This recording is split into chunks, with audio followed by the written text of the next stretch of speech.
That came out a few years ago. I wanted to have him on to get a sense of what he feels now about these oligarchs and these cryptocurrency proponents surrounding Donald Trump and Donald Trump himself. We'll talk a little bit later in this conversation about his forthcoming text. But again, reading and preparing for this conversation, Jacob, I've been seeing a number of ways, as you referenced earlier, that Donald Trump, through this flurry of directives, has been relaxing regulations, forcing lawsuits to be dropped. And already the cryptocurrency folk around him, Elon Musk included, are starting to benefit as Trump makes these crypto and big tech friendly moves. To your earlier point, Donald Trump himself is now invested pretty heavily in this cryptocurrency. Having said in the first term he thought it was a fraud, essentially, that it competed with the dollar. He changed his mind, as you suggested earlier, and now he's in it to win it. Tell me more about the way you think Trump, again, removing these guardrails will benefit him, or already is benefiting him personally, and then we'll jump from there.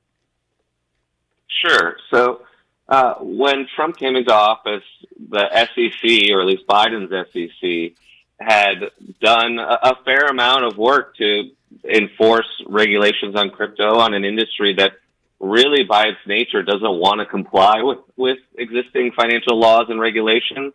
It kind of goes against its core beliefs and business model. And so it had a very adversarial relationship with the SEC and with the Department of Justice. And immediately, the SEC started dropping cases in various lawsuits and enforcement cases against and investigations against all kinds of crypto companies. And what we've seen since is basically all the crypto companies declaring victory, some of them still calling themselves victims, demanding payments from the SEC for their troubles. But these are all companies that were operating arguably outside the law, but now that level of enforcement is simply gone. And the inauguration weekend was when Trump released this Trump coin. And this was a classic pump and dump, a meme coin. This is the kind of thing that happens actually hundreds of times per day. Mm-hmm. But usually those tokens barely go anywhere, and they're gone within seconds or minutes, really, from public view. But this, of course, benefited from Trump's platform. It pumped up to supposedly be worth billions of dollars collectively in market cap. But what it really means is that when that price crashes, when it gets dumped on the public, that Trump and other insiders can cash out. We don't know exactly how much, but it's likely that he's made tens or even hundreds of millions of dollars already from these crypto schemes. Yeah. We'll talk more about those crypto schemes in just a second. What do you make? And I recognize that you are not an African American. I am. You are not. I get that. And that's the reason why I want to ask you this question. I've talked to a number of black folk about it, but as an expert in this arena, in this field, I want to get your take on this. I said in our last hour in conversation with another guest that we would get to this in this hour. We were talking in the last hour about closing the digital divide and why black people always seem to be on the short end of that conversation. Here we are decades later, still talking about closing the digital divide. It ain't happened yet. So crypto comes along, and you just talked about many of these pieces of this project. You refer to it as pump and dump, but the data tell us, and this is incontrovertible data. The data tell us that crypto is embraced by black folk, by black people more than anybody else. The numbers are clear. As a white guy who's in this space, why do you think that? Why do you think that is? Yeah, that's something that I've paid attention to and tried to understand when I wrote my previous book. And I think it comes from a few factors that make a lot of sense when you start breaking them down. One is that minorities in this country, and especially black people, have suffered from redlining and forms of legal and illegal discrimination over the years, including not having access always to mainstream banking or the financial system. So it's natural, I think, for people who have been economically oppressed and politically oppressed to seek out alternatives to the existing economic and financial order. And I think for that reason, crypto is appealing to a lot of people, and that has been part of the sale on behalf of crypto. They have done that as an industry, and there's another term for that which sometimes people call affinity fraud, which is where you sort of use someone from a particular community and try to sell something to their own community, using them as sort of an ambassador or salesman. So an example of this, I think, specific to crypto that was very revealing to me was that a couple of years ago, Jay-Z and Jack Dorsey, the co-founder of Twitter, who are both very into Bitcoin, wanted to start a program at the public housing development where Jay-Z grew up for Bitcoin education.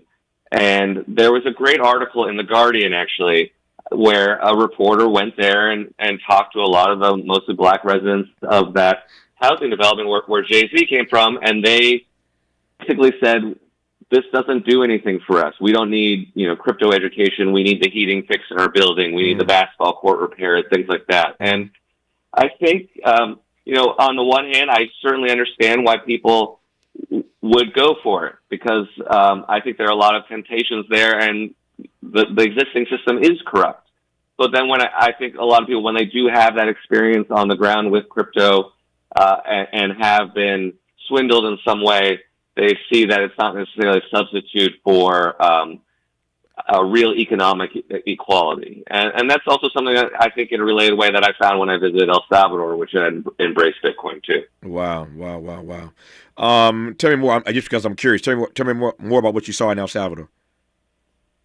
So this was in 2022, and they've stepped back a little bit, kind of quietly in the last year from Bitcoin being an official currency. But at the time, they had adopted their authoritarian president, who people might know now, Nayib Bukele, who was new then. He had adopted Bitcoin as a national currency. He was welcoming in all these crypto companies.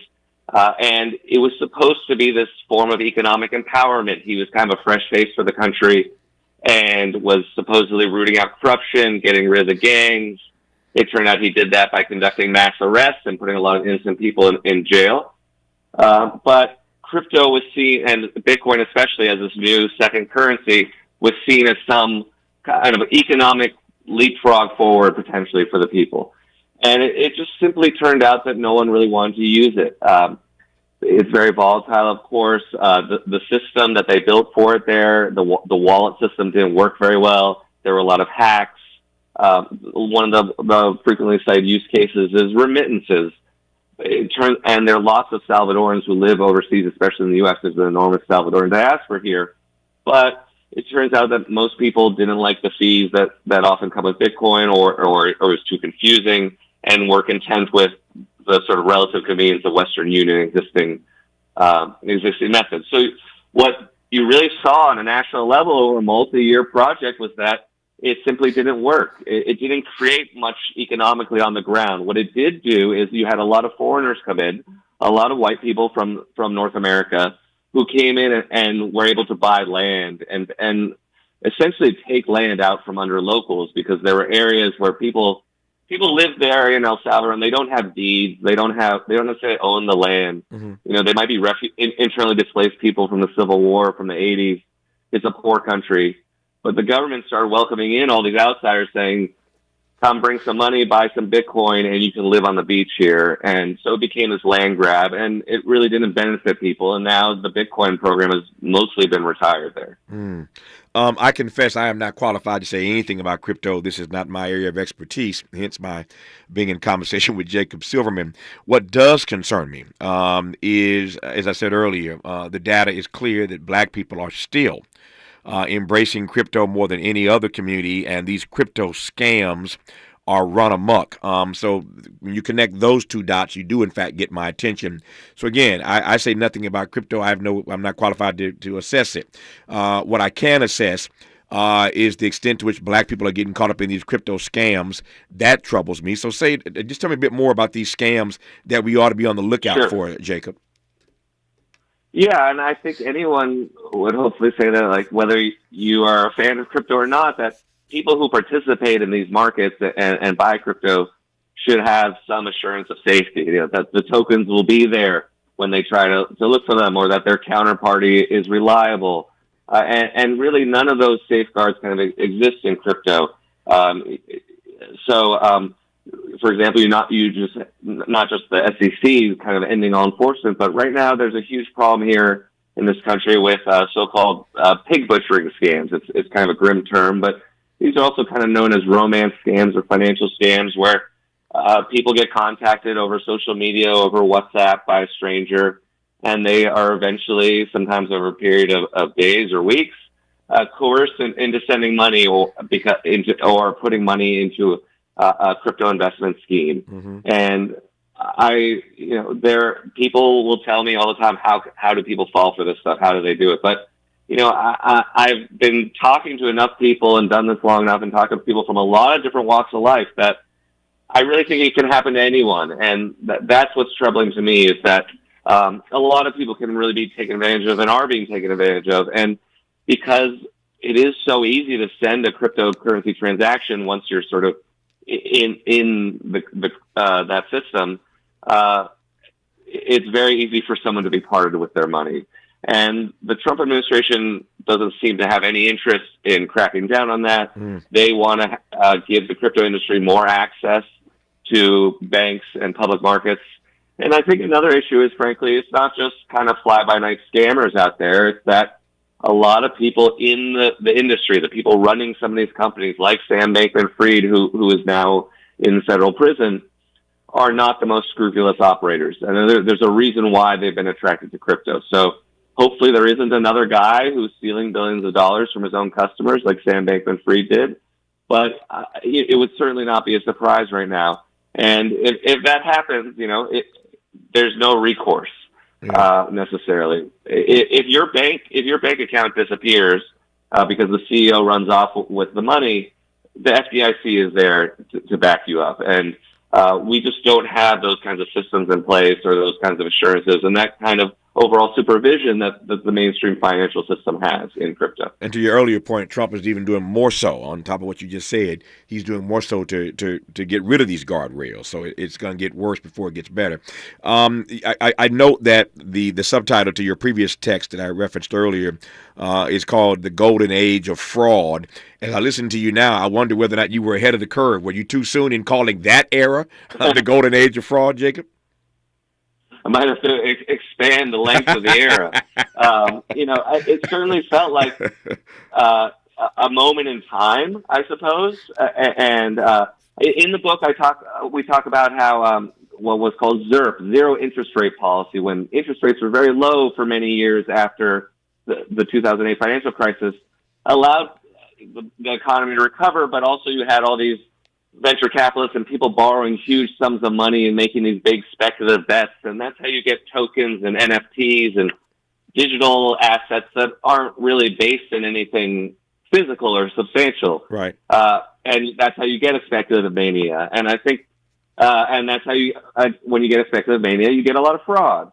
And I think some of those economic conditions have shifted. We don't have the low interest rates anymore, but we do still have a lot of that. That age of fraud, I think, has continued with the breakdown of the rule of law. Frankly, the fact that someone who is a convicted felon is now president again, and the breakdown in sort of trust in the social fabric, you could broadly say, that happened during the COVID era.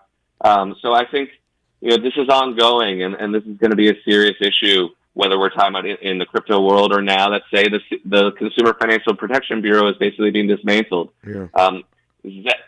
Just to put a pin on it, Zelle, which is a very commonly used money transfer tool here in the U.S., I think it's used as much as Cash App or PayPal or anything else, had a big fraud case before the CFPB, and a lot of everyday working people use Zelle. And Zelle is very useful, but it has a huge problem where people get defrauded through it, and the banks who operate it collectively kind of all throw up their hands and say, "Not my fault." And the CFPB was on the verge of doing something about that, and now they've dropped the case. So we're going to see this kind of thing throughout, I think, the economy, and it's just going to be more wins for these oligarchs. So Jacob Silverman is either prescient or he was listening earlier. I don't know which one, because as the audience knows, I was just discussing this earlier today on this program. So it turns out, Jacob, that a few days ago, Rohit Chopra was on this program as a guest. I see. Yeah, we spent an hour talking to him about this fraud. We talked about Cash App. We talked about Zelle. We talked about it specifically. Oh, wonderful. Yeah, we talked about it specifically in light of the fact that black people, here again, use Zelle and Cash App and these kind of platforms more than any other community, and they're the ones who get victimized by this fraud. So here you come raise that issue now, and my producers and I are just in there laughing while you're talking, because we were literally just talking about that, and here you are bringing that point up once again. So here's what I want to ask you about when we come forward. I want to ask you about this majority of Americans poll. The poll, rather, defines that a majority of Americans are not confident even yet in the safety and reliability of cryptocurrency, even as Donald Trump takes away the guardrails. We'll get to that, number one. But I want to just remind the audience, number two, and I want to get Jacob's temperature on this when we come forward. During the election season, you may recall, one Kamala Harris, as a way to engage with black men in particular, and everybody was trying to get black male vote. Trump was, Kamala was, but Kamala Harris had a plan to embrace cryptocurrency. She even went as far during the campaign as to include the alt currency in her plan called Opportunity Agenda for Black Men. So she was on the crypto tip, specifically with regard to black men. That was one of the ways she was trying to get them to embrace her in her outreach efforts. We'll talk about that part and what Jacob thought of that then, how we process that now. You're listening to journalist and author Jacob Silverman on Tavis Smiley. For all the freedom-loving folk, this is Tavis Smiley. I feel like freedom.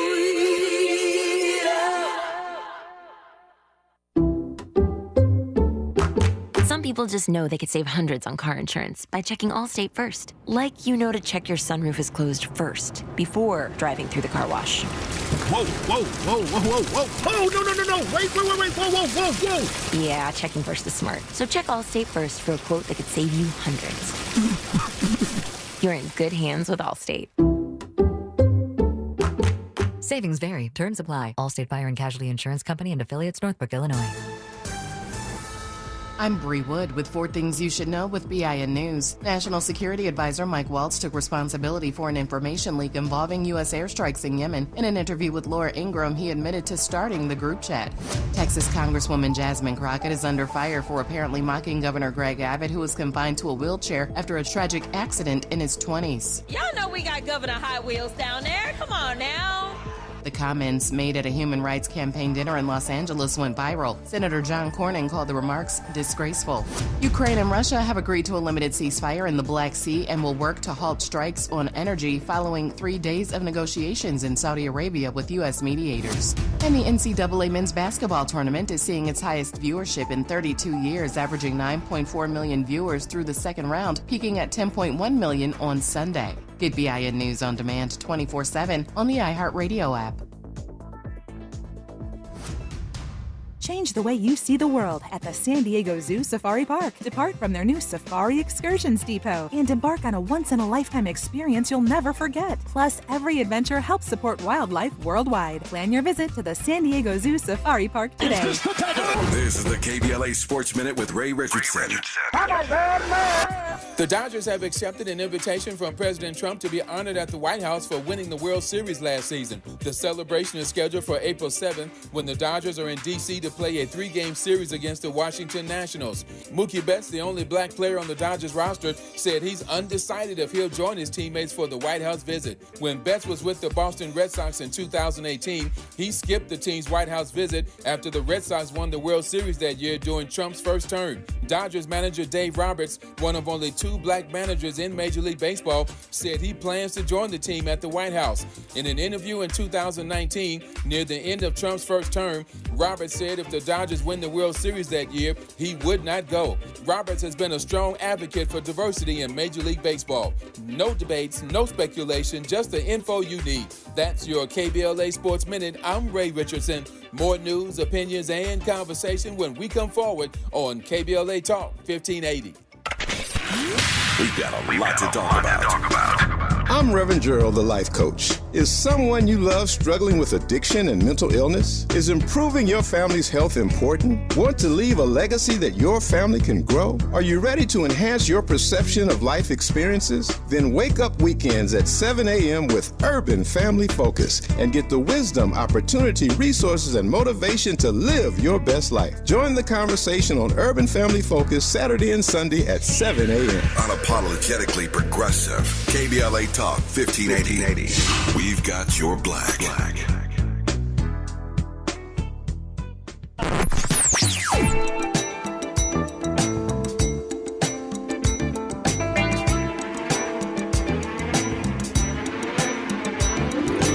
This is KBLA Talk 1580. Talk radio. That's music to your ears.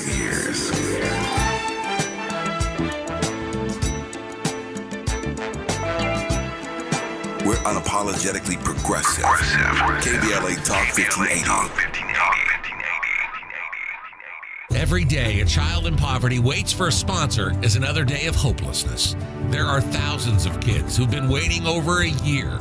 End their wait. Sponsor a child with compassion today.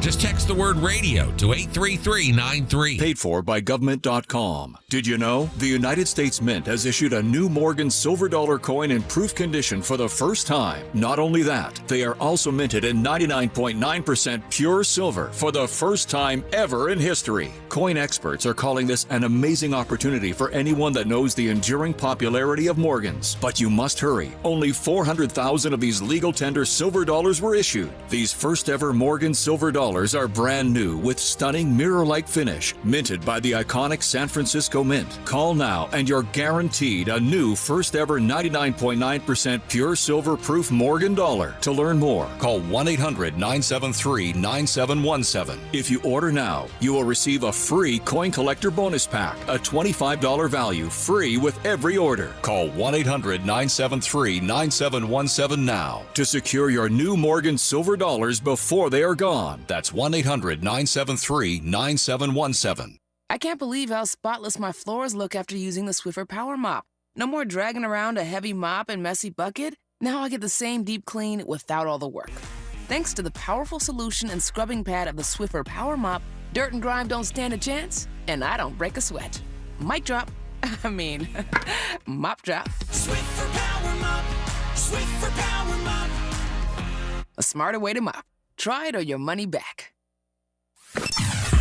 Sometimes he fails at fitting in, but we're okay with that. You're inside the Tavis Smiley Show. You are indeed with journalist and author Jacob Silverman, who is the co-author of the book Easy Money, Cryptocurrency, Casino Capitalism, and the Golden Age of Fraud. We'll preview his upcoming text a little bit later in this conversation.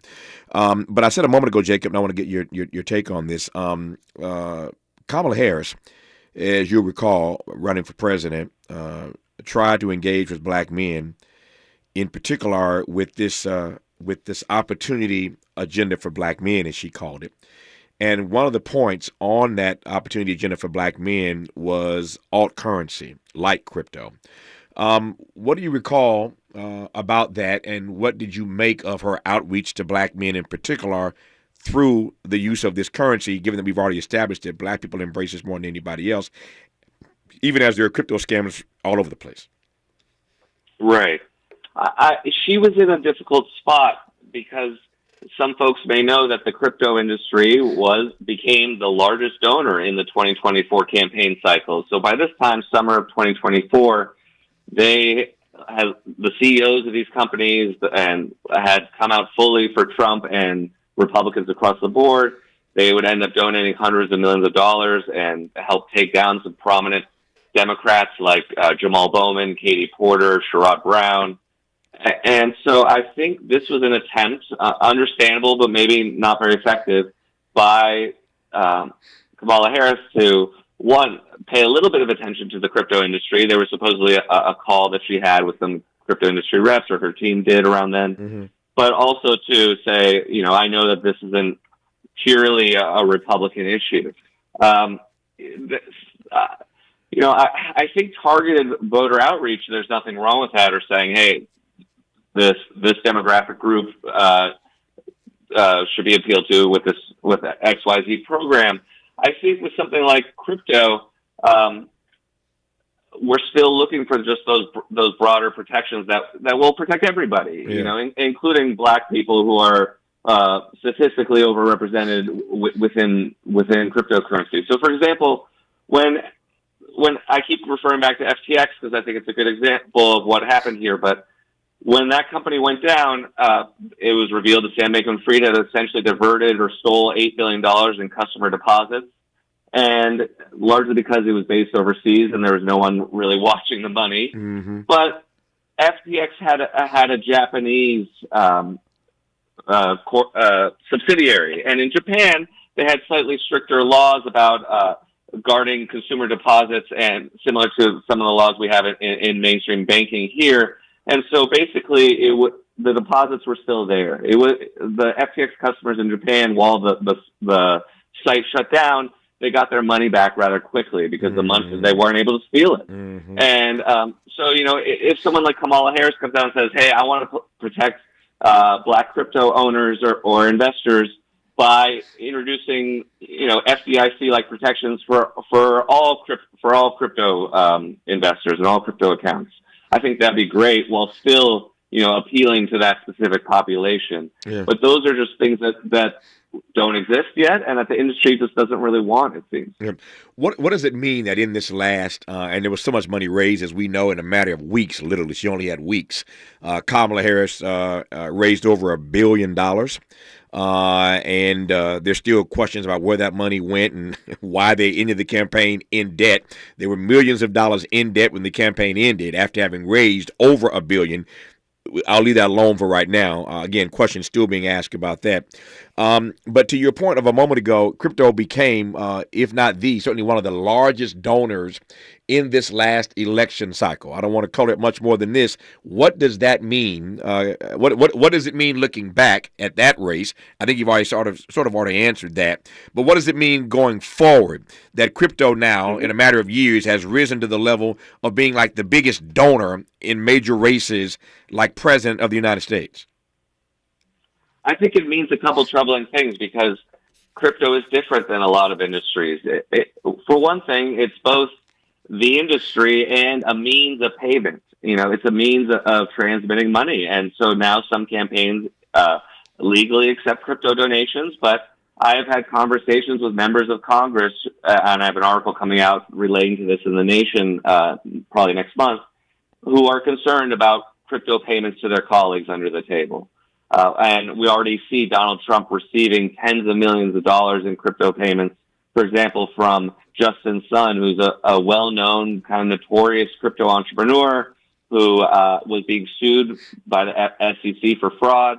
He invested $75 million in one of Trump's crypto companies, and then the SEC dropped the fraud case. Mm-hmm. So I think the other aspect of this is that crypto is not very economically productive. While it may, I don't personally think so, but it may one day have a role to play in kind of a diversified economy. Perhaps there will be some more innovation there, or it will scale in the way that its promoters claim it will. But right now, we're talking about actually something that has a very small market cap, that doesn't produce a lot of jobs or income for a lot of people. It makes some money for some speculators and a few gamblers, but not much else. So it's kind of odd for a company like that, that's also connected to venture capitalists and some prominent financiers, to exert the kind of influence that you might expect from oil or gas or pharma or something like that. Not to say that would be good either. But this is an economically unproductive industry, which I think is worth noting. So you're both opening the doors to this new kind of special interest, but also one that can make its own money and that can potentially fund politicians under the table in a way that hasn't been possible really until this cycle. So what happens, Jacob, when a majority of Americans are already not confident in the safety and reliability of crypto, and then you have a president who is himself invested in it in multiple ways, with a partner, a co-president, that's my phrase, Elon Musk, who is invested even more so in it, and these co-presidents are doing everything they can to take away the guardrails again, of a system that Americans already don't really have confidence in. That sounds like a recipe for disaster. I certainly think so, and that it kind of goes back to one of my original comments that I make to some folks about crypto, which is that I think crypto is useful sometimes as a diagnostic tool. It has some of the right critiques, like our economic system is vastly unfair, but the solution is not these largely right-wing libertarian private issuers of money. And so now what I see with Trump is you're not only taking that, but seems to have this attitude that financial crime is basically legal and should not be enforced, and that we have kind of even more of a dog-eat-dog society than we've ever had. And everyone just seems to have this attitude of, well, I need to get mine before someone else gets theirs. And we're all kind of competing against each other in a game that's just zero-sum or at best. And so from the legal level to kind of the social trust level, it just seems like Trump is making it worse in every way it can be. Yeah. As I mentioned earlier, Jacob's book that came out some time ago is called Easy Money, Cryptocurrency, Casino Capitalism, and the Golden Age of Fraud. I invited him on because there's so many crypto scams run amok right about now. I wanted to get him to unpack that for us. When we come forward, we will get a preview of his forthcoming book about Silicon Valley and the political right. You are listening to Jacob Silverman, and I'm glad about it, on Tavis Smiley. From Leimert Park with love, this is Tavis Smiley.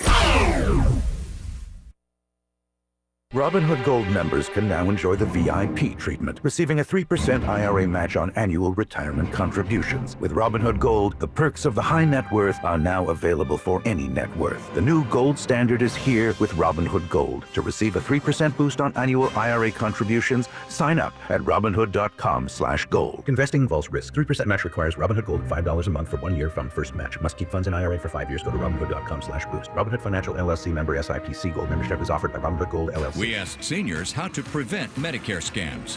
My best advice, if you get a phone call, do not talk to the person. These people are well trained. Don't talk to them. They don't know me. They're just trying to scam me. Don't be fooled. Hang up. Just hang up. Never give out your Medicare number. They're going to get your number to put in a false claim. If I get a call from someone, I don't pick up the phone. And should I pick up the phone and they ask for information, then I hang up. How do you detect Medicare fraud?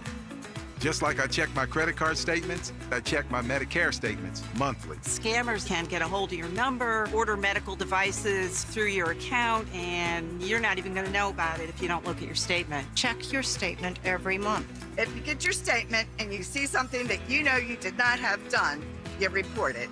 Call your Senior Medicare Patrol. To report Medicare fraud, call the Senior Medicare Patrol at 855-613-7080. The revolution will not be televised. What's up? It is Killer Mike, also known as Michael Render, and I'm encouraging you to listen to more, not less, of Truth Time with Dr. Cornel West and Senator Nina Turner on KBLA Talk 1580. KBLA Talk 1580. We've got a lot to talk about. KBLA Talk 1580 is committed to self-care and community well-being. Walk Good LA was formed in June 2020, inspired by the Black Lives Matter movement and the beginning stages of the COVID-19 pandemic. What began as a few minutes of breath work and yoga meditation before protests against police brutality turned into a safe space for the community to heal in hard times. The immensely positive response from the community transformed the momentum into a movement. Today, Walk Good LA is a Black and Brown-led community wellness organization based in Los Angeles. They provide spaces for healing through community yoga classes, guided meditations, hikes, run clubs, and other activations throughout Los Angeles that attract hundreds of members weekly. With the help of Propel and Michael B. Jordan, they now have a yoga and wellness studio in Los Angeles called the Walk Good Yard. To join their mailing list and connect with healing spaces, please visit walkgoodla.org. That's walkgoodla.org. Or find them on Instagram at walkgoodla. This is a community call to action, a community call to healing from KBLA Talk 1580.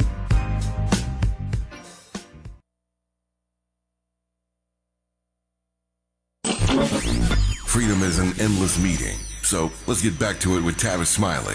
Tavis Smiley and Jacob Silverman, who is a co-author of the book Easy Money, Cryptocurrency, Casino Capitalism, and the Golden Age of Fraud. He has a new one he's working on about Silicon Valley and the political right.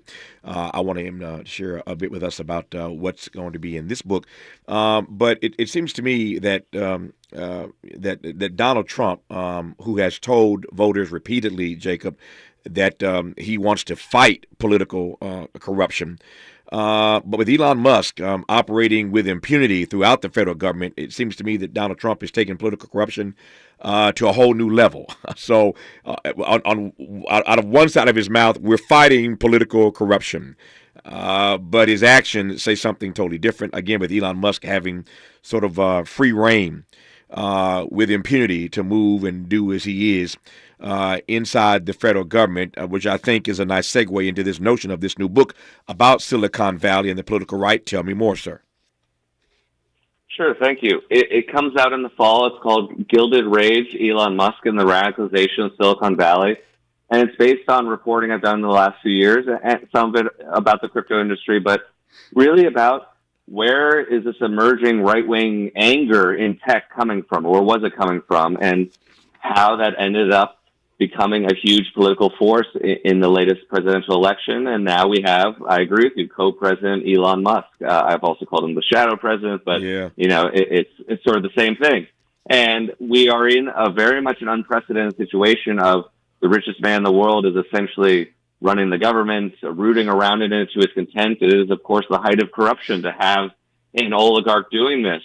But thanks to the false populism that has always been Trump's stock and trade, they're able to convince people somehow that these two enormously rich guys who are known to be so transactional somehow have the people's best interest at heart. And thankfully, a lot of people don't buy that, but obviously they're able to execute on that right now. And so the book is really an attempt to say, how did we get here? How did we get from supposedly liberal Silicon Valley, which I argue isn't entirely liberal or it's not a monolith, but how do we get from that to, or even from Elon Musk being more of a centrist 5 or 10 years ago, to where we are now, where you have some very angry, very wealthy, reactionary right-wing people, Musk, the PayPal mafia, Peter Thiel, David Sachs, all these folks who have become very close to Trump and are setting policy and determining who gets to work for the government. And I also talk about how it's a reaction to certain social movements, from Black Lives Matter to Me Too. There's also a reaction against quarantine measures and COVID. But I think largely this group has been radicalized by the right. When we come forward in our remaining moments with Jacob, I want to ask him this question, and I recognize, as he mentioned a moment ago, Elon Musk, he may be the wealthiest guy in the world, but he's not the only oligarch. There's David Sachs. In this particular space, Silicon Valley, there's Peter Thiel. There are others. There's Mark Zuckerberg. There are many others. We saw all of them sitting with Trump at the inauguration a few months ago. So we know that Elon Musk isn't the only one, but I am curious as to why and how he became Elon Musk, that is, that guy. Why not Thiel? Why not Sachs? Why not somebody else? I'm fascinated to get to Jacob's book when it comes out later this year, but I am curious right now, I can't wait till later this year, as to why and how Elon Musk became that guy. We'll put that question to Jacob Silverman in our remaining moments with him when we come forward on Tavis Smiley. Helping to stretch your moral and political imagination. This is Tavis Smiley. Are you 50 or older? This news is for you. The CDC now recommends you get vaccinated against pneumococcal pneumonia. Even if you're healthy, your age puts you at risk. People 50 or older are over 6 times more likely to be hospitalized with pneumococcal pneumonia compared to adults 18 to 49. Just one shot can help protect you. Learn more and schedule at vaxassist.com. That's VAXassist.com. Sponsored by Pfizer. If you're like me, 60 and retired, making ends meet, especially here at the supermarket and drugstore, is tough. I'm so blessed to have found benefitscheckup.org. It's a free and confidential website from the National Council on Aging that connected me to $1,200 a year in programs that help pay for food, medicine, utilities, and more. Maybe it can help you. BenefitsCheckup.org. You know where you want to go in life, and City National Bank can help. City National knows the dedication it takes to build your vision for the future into a reality, and our team is here for you. We have a wide range of options to help, from personal savings accounts to interest-bearing money market savings accounts and more, all designed to help you get where you want to go. City National, here for every stage of the journey. Learn more at cnb.com. City National Bank is a subsidiary of Royal Bank of Canada. Member FDIC. KBLA Talk 1580. We've got a lot to talk about. KBLA Talk 1580, connecting you with services and solutions. The Autopsy Initiative provides a second autopsy free of charge for victims' families who have lost their loved ones due to a police-related death. The services offered through the initiative include the completion of a second autopsy, disclosure of preliminary findings, and a final autopsy report. A police-related death is when an individual is harmed by police officers using deadly force, which results in an individual's death. Police-related death includes in-custody deaths, including those that arise during contact with law enforcement officers during arrest, pursuit, booking, transport, or incarceration. The Autopsy Initiative has a team of board-certified pathologists on call. An autopsy request may be completed by anyone with a close relationship with the victim, which may include the victim's spouse, partner, relative, close friend, or lawyer. To request a free second autopsy for a victim of police violence, please visit knowyourrightscamp.com. That's knowyourrightscamp.com. Then click on Autopsy, then click on Request. At KBLA, we believe in justice for victims of police violence. We say their names, and we don't black down. This is a community call to action from KBLA Talk 1580. Sometimes he fails at fitting in, but we're okay with that. You're inside the Tavis Smiley Show. You are indeed with Jacob Silverman, journalist and author of Easy Money, Cryptocurrency, Casino Capitalism, and the Golden Age of Fraud. And the new one, give me the title again, Jacob, coming later this fall? Sure, Gilded Rage, Elon Musk and the Radicalization of Silicon Valley. Gilded Rage, coming out later this year. So why, how, when, where, what? How did Elon Musk become that guy? Yeah. Well, I think Musk, we've mentioned some names here, like people like Peter Thiel and David Sachs have always been very political. They wrote books, a book criticizing multiculturalism, which just substitute wokeness, and you basically get the same thing in their eyes. But this is in the early 90s, and they've always been political guys. Musk was kind of a centrist and not very politically active. He used to tweet every year about Tesla rating highly in an LGBTQ employee rights score that an organization would give out. And but as some folks may know, and he's talked about this publicly now, one of his children came out as a trans woman. Vivian Wilson, she was recently profiled in Teen Vogue, and this was about 5 years ago, I believe, and she essentially disowned him. I don't think legally, but broke off contact with him, said that he had bullied her for being queer, and this provoked a huge reaction in Musk. This is actually where this woke mind virus idea comes from. Mm-hmm. To him, it's something very real, and he says that the woke mind virus killed my son. I mean, Vivian was born as Xavier, and he acts like his child is dead. And this was a big radicalizing moment for Musk, and it's something that he's talked about. And of course, Vivian tells a completely different narrative of things.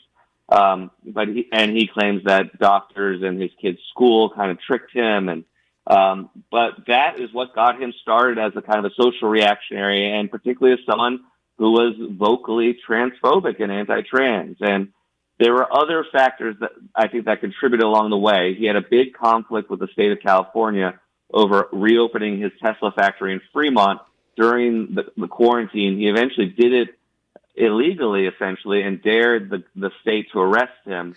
And then about a week later, Musk and the state of California came to an agreement. So these kinds of things where he finally saw a challenge to some of his beliefs and to his power in the last 5 years really altered him, I think. how long before he and Trump butt heads? I mean, really butt heads, like two elephants fighting on the grass. How long before that happens? It seems inevitable to me. Of course, they both are very sensitive types and have long lists of friends turned enemies. This is an unusual situation, and Musk, his money is still very valuable to Trump, but also Musk is going through a lot of financial stress potentially right now with the plummeting Tesla stock price. Yep. There are all kinds of potential kind of pain points or stress points between these two. I have said that Musk has his own foreign policy, which won't always line up with the United States or Trump's foreign policy. Musk, for example, is heavily invested in China and really has to stay on good terms with the Chinese leadership there. So I think anything could happen. It could be personal. It could be business. Yeah. But I have a hard time, and it could erupt in public. Maybe they'll decide, hey, we need to kind of go our separate ways and for self-preservation. But this does not seem like a pair that shares power comfortably for 4 years. Yeah, I'm keeping the popcorn warm. It's gonna be a matter of time before they go at it, and it's gonna be fun to watch when they do. They've done it before too. Yeah, exactly. His previous New York Times bestseller is called "Easy Money: Cryptocurrency, Casino Capitalism, and the Golden Age of Fraud." The one we're waiting for later this year is called "Gilded Rage: Elon Musk and the Radicalization of Silicon Valley." When that book drops, we'll have Jacob Silverman back on this program. I promise you that. Jacob, until then, thanks for coming on. Thanks for your insights. Good to have you on this program, sir. It was a pleasure. Thank you. Thank you. Just like that, 3 hours gone. Back here tomorrow, Lord willing, to do it all over again. Until tomorrow, thanks for listening to Tavis Smiley. And as always, keep the faith.